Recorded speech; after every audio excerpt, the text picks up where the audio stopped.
दर्शक बंधु आमर हिंदू धर्म रे पुनर्जन्मर अतुट विश्वास रही।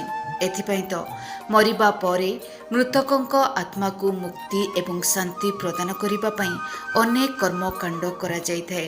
तेबे हिंदू धर्म रे जेबे अन्य काहार मृत्यु हुए तांकर प्रिय परिजन माने नंडा हेइथांती। किंतु आपण केबे एहा विषय चिंता करिसंती कि हिंदू धर्म रे गरुड़ पुराण एमिति एक पुराण अटे जेउथिरे मृत्यु उपरे गंभीरतार सहित आलोचना करा जायछि। एथिरे आत्मार परलोक गमनर व्याख्या मिलिथाए। एही पुराण अनुसारे नीति एवं नियम अनुसारे होइतिबा कार्य ही आत्मा को नुआ शरीर रे तांकर प्रवेश द्वार खोलिथाए एवं से स्वर्ग को जाइथाए। एहा द्वारा घर परिजन मानकर मुंडन करिबा मस्तिष्क एवं मुहर केश बाहर करा जाइथाए। जदि से परिजनर मुंड उपरे शिखा थाए ताकू काटिबा उचित मध्य नुह। तेबे दर्शक बंधु एपरि काहेकि करा जाए? एहार प्रथम कारण हैला स्वच्छता। हाँ, मृत्यु परे शरीर नष्ट हेबा आरंभ होइथाए। अनेक सारा जीवाणु घर करिकि सेही शरीर रे रहिथांती। संपर्कीय एवं घर लोक माने श्मशान को जीवा पर्यंत अनेक थर परिवार लोक मृतक को छुई थांती, जहा द्वारा रोग तांको देह को आसीपारे।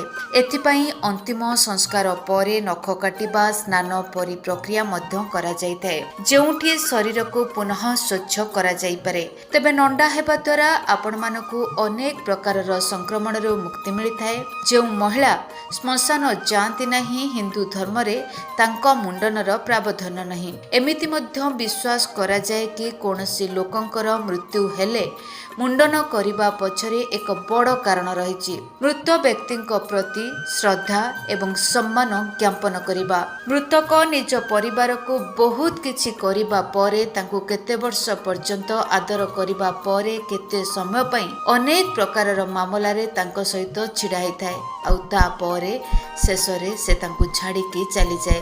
एहा द्वारा तांकर आत्मा को एही नियम अनुसारे शांति मिलिथाए। जो प्रकार रे घरे शिशु जन्म रे सूचक लगी थाए सही प्रकार रे गरुड़ पुराण अनुजाई केउ मध्य सदस्यर मृत्यु हेबा परे सुक्तक मना जाई थाए। तेबे मुंडन करिबा द्वारा एही अपवित्रतारु मुक्ति मिलिथाए।